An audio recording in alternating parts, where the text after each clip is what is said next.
Hi friends, happy evening. So இன்றைக்கி காலையில் பிரேக்ஃபாஸ்ட்டுக்கு தோசை செஞ்சுருந்தேன், ராகி தோசை.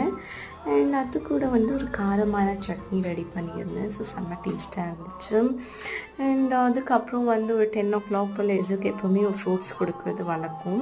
ஸோ இன்றைக்கி பொமோகிரானேட் உரிச்சு கொடுத்துருந்தேன். சின்ன வயசுலேருந்து நம்ம குழந்தைங்களுக்கு ஃப்ரூட்ஸை நம்ம அவங்க ஃபுட்டில் டயட்டில் ஆட் பண்ணோம்னா அந்த டேஸ்ட் சப்போஸ் அவங்களுக்கு பிடிச்சிருச்சுன்னா பெருசானாலும் அந்த ஃப்ரூட்ஸை சாப்பிட அவங்க தயங்க மாட்டாங்க. நமக்கும் வேலை மிச்சம்.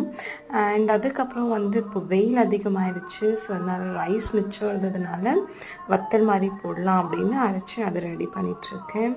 அண்ட் எனக்கு இது வெயில் காலம் வந்தாலும் இந்த செஞ்சு சாப்பிட எனக்கு ரொம்ப பிடிக்கும். இது நம்ம குறுக்குறே மாதிரி கூட ஈவினிங்காக ஸ்நாக்ஸ் போல் ஃப்ரை பண்ணி நம்ம சாப்பிட்லாம், ரொம்ப டேஸ்ட்டாக இருக்கும். அதுக்கப்புறம் கொஞ்சம் ரைட்டிங் ஒர்க் இருந்துச்சு கிளாஸஸ்க்கு. ஸோ அதெல்லாம் கொஞ்சம் ரெடி பண்ணிகிட்டு இருந்தேன். ஸோ இதான் இன்றைக்கி